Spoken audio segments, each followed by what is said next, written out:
दोस्तों, हर बंद दरवाज़ा तुम्हारे लिए गलत नहीं होता। कभी कभी भगवान तुम्हें उस रास्ते से बचा रहे होते हैं जिसका अंजाम अच्छा नहीं होता।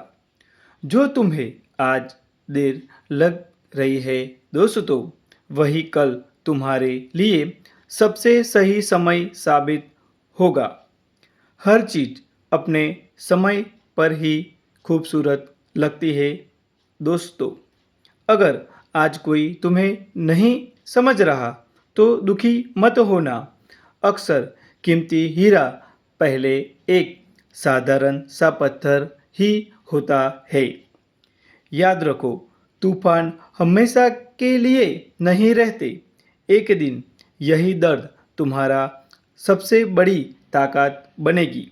बस खुद पर और ईश्वर पर हमेशा भरोसा बनाए रखना। दोस्तों, खुश रहिए, मुस्कुराते रहिए और थोड़ी थोड़ी मेहनत हर रोज़ करते रहिए और एक दिन आप सक्सेस होगे। खुश रहिए, मुस्कुराते रहिए। Bye bye.